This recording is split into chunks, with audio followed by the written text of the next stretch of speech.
Guide super simple aujourd'hui pour nous assurer d'aller chercher toujours la bonne largeur de pied et ce, peu importe le coup qu'on a à faire.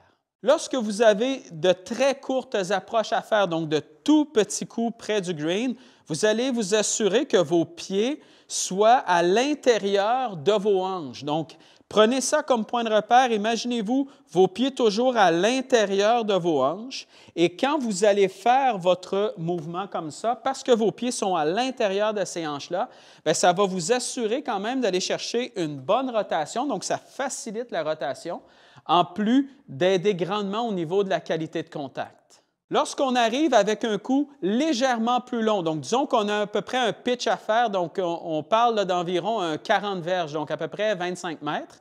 Ce que vous allez faire, on avait les pieds à l'intérieur des hanches. Maintenant, ce qu'on va faire, c'est qu'on va élargir un peu pour avoir à peu près là, les pieds, la largeur des hanches. À partir d'ici, vous allez faire exactement ou à peu près le même mouvement, mais parce que les pieds sont légèrement plus larges, bien, ça va permettre justement de pouvoir générer un peu plus de vitesse à travers la balle, tout en gardant la stabilité qu'on va aller chercher dans ce genre de mouvement-là. Lorsque j'arrive avec un swing complet, donc disons par exemple avec un fer ou un hybride ou un bois 3, bois 5, peu importe, ce qu'on veut aller chercher, les pieds à peu près la largeur de nos épaules. Donc, c'est à peu près ce qu'on veut aller chercher.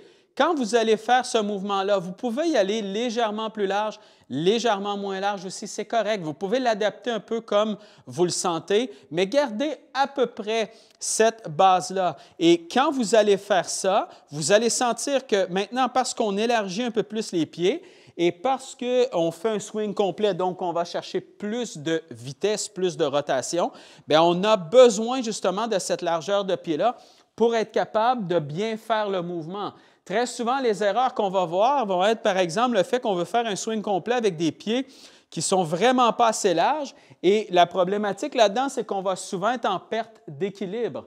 Parce qu'on génère plus de vitesse naturellement avec un swing complet, mais on doit aller chercher une largeur de pied qui est légèrement plus large. Ne faites pas l'erreur, par contre, d'y aller trop large, c'est-à-dire de vous installer, par exemple, avec un fer, avec les pieds là, vraiment à l'extérieur de vos épaules comme ça ici, parce que ça vous donne un peu l'impression d'être beaucoup plus stable.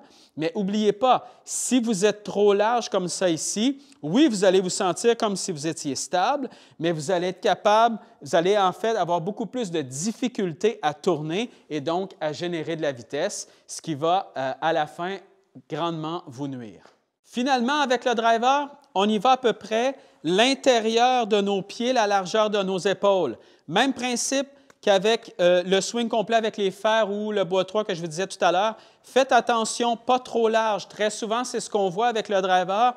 On est beaucoup trop large ou, même principe, on n'est pas assez large comme ça ici. Et pour les mêmes raisons que je vous expliquais tout à l'heure, vous devez avoir quand même une certaine largeur, mais cette largeur-là doit nous assurer quand même d'aller chercher une rotation qui est facile. N'oubliez pas, c'est votre rotation de corps à la base qui amène votre vitesse. Donc, plus vous allez élargir avec le driver en ayant cette impression-là là, vraiment de stabilité, moins vous allez être capable de tourner et donc moins vous allez être capable d'aller chercher toute la puissance que vous désirez.